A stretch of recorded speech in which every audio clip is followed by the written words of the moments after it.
Oh, it's refreshing to have somebody that's going to really fight for us. Our next speaker is probably well known to most of you as well. I had the honor and privilege to serve with him in the New Hampshire legislature. Unfortunately, I left before he served as Speaker of the New Hampshire House. And I got to tell you, the Democrats were not happy campers with Speaker O'Brien. I mostly heard from my Democratic former colleagues was, oh my gosh, I wish you were back here. You'd be the voice of reason. When I was in the House, I was the worst right-winger they'd ever seen. So it's kind of funny how attitudes change. So without further ado, Bill O'Brien, former Speaker, is going to be talking a little bit about our next video. And then he's going to give us a few words afterwards. So hang on tight.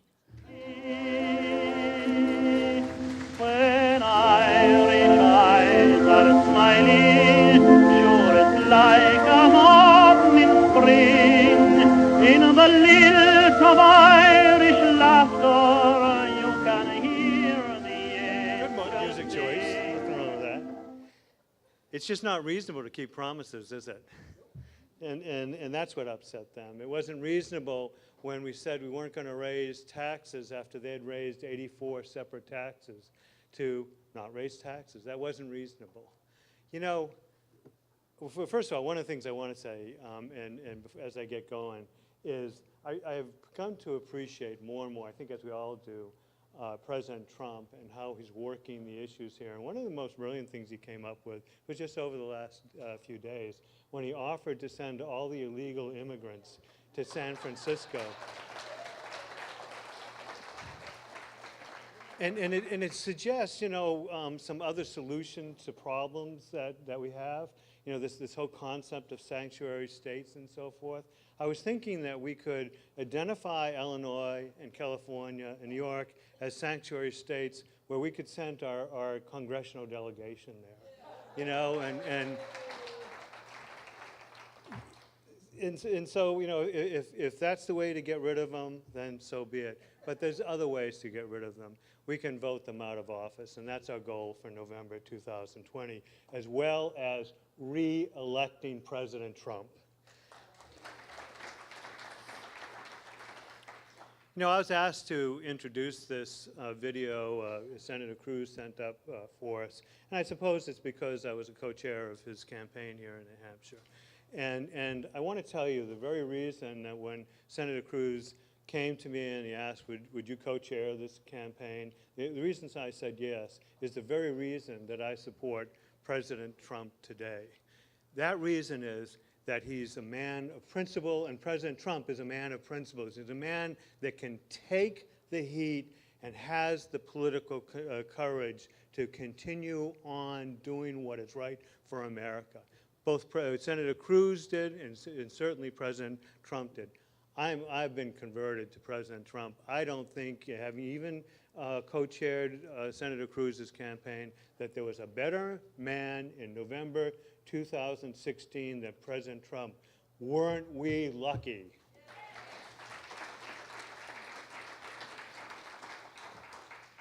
They both have the courage to face down their opponents. And we look at all that President Trump has done, the prosperity he's brought back to this country, the respect that he's brought to this country and the world, and we say to ourselves, truly, he has made America great again. And then we look at this sorry congressional delegation we have. We look at Senator Cruz and we appreciate President Trump for being men of principles. These representatives, these senators have no principles at all except pandering, getting reelected. That is the one touchstone. You know, if they go to Portsmouth, for example, and they come across some ship workers, and the ship workers say, "Save our shipyard." Well, my word, they are great supporters of the military in front of those group of people. We'll save the shipyard. We'll bring contracts to the shipyard. Then they go down to Washington, and they join the globalists down there, the liberals down there, those people who think United States is a country that needs to be diminished in the world, and its military budget has to shrink, and they vote with them. These people have no principles whatsoever. We've got to get rid of them.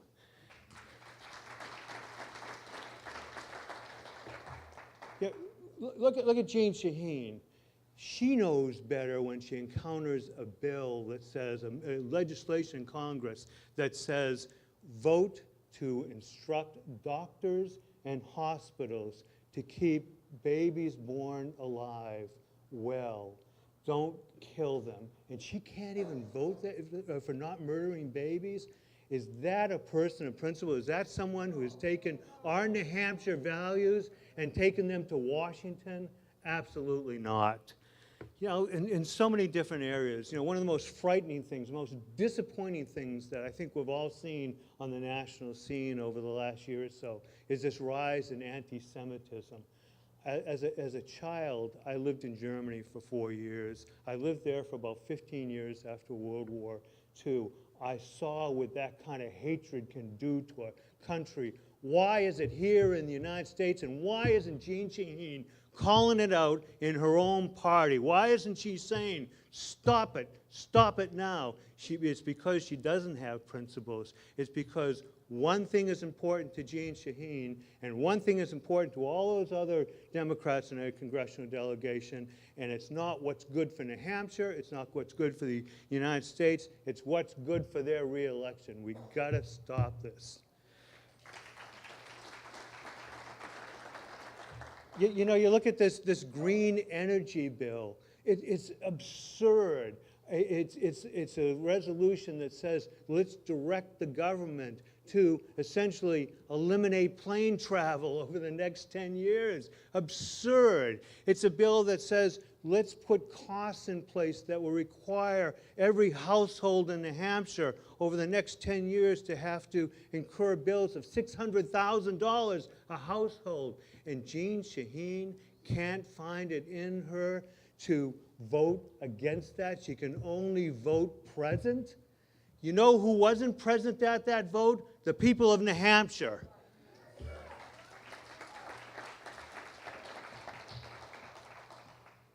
John Winthrop, Ronald Reagan talked to us about how our country is a shining city on a hill. And one of the brightest lights in that city has always been the state of New Hampshire. We deserve more. America deserves more from us. In the delegation we send to Congress, than Jean Shaheen, Maggie Hassan, Pappas, and Custer. They're awful. We've got to get rid of them.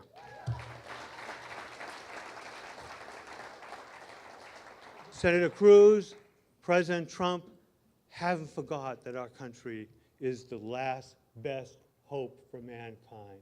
They're down there working for us, and Senator Cruz took time out of his affairs down there to send us a video, so if you wouldn't mind, let's key it up and let's watch it.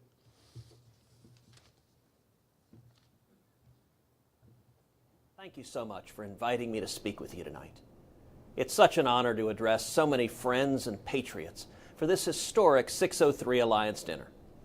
I wish that I could be there in person, but tonight is my daughter Caroline's birthday weekend, and I'm at home in Texas celebrating with her and Catherine and Heidi and a whole bunch of 11-year-old girls who are spending the night at the birthday party. I want to thank every single principled conservative Republican who's here tonight, who's committed to economic opportunity, to traditional American values, and to a strong national defense.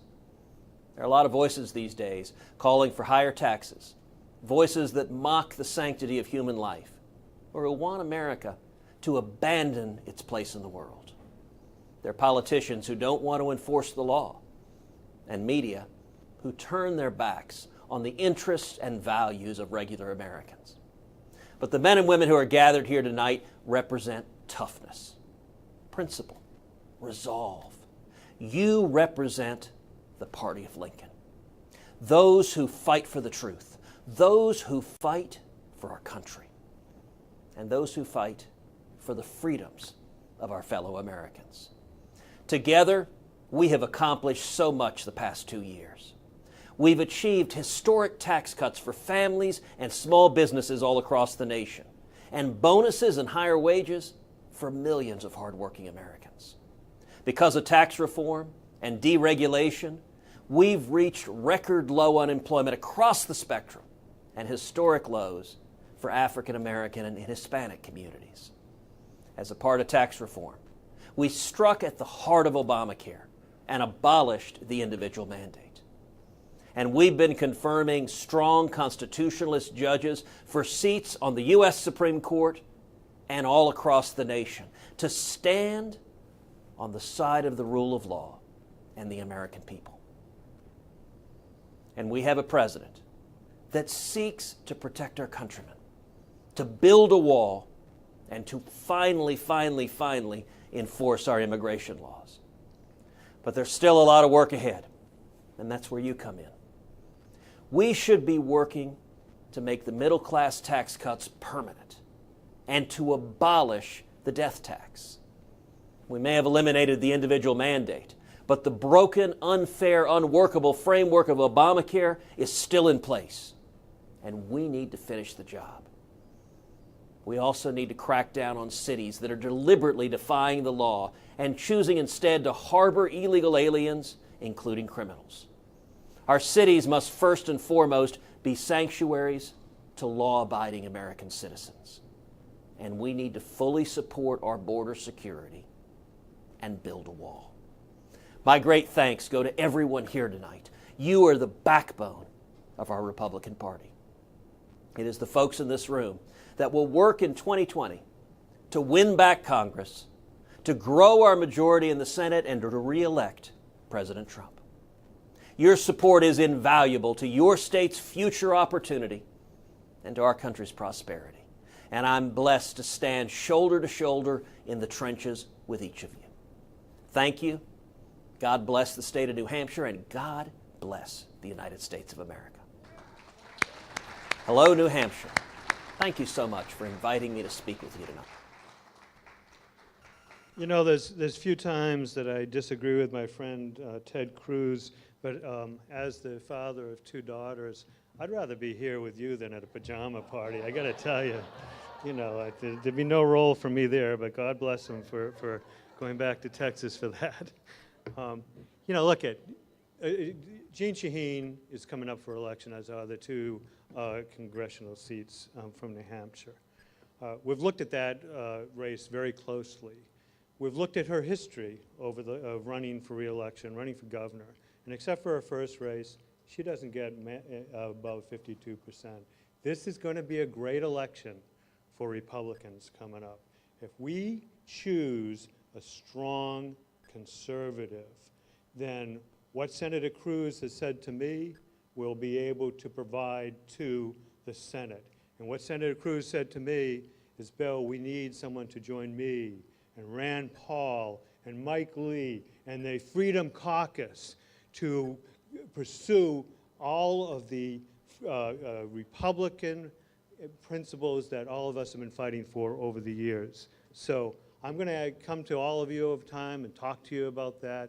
But whoever the candidate is going to be, we need to beat Jeanne Shaheen. Let's go from this meeting. Let's do that.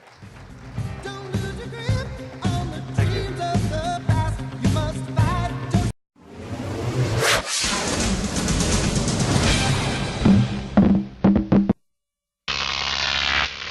Croc TV.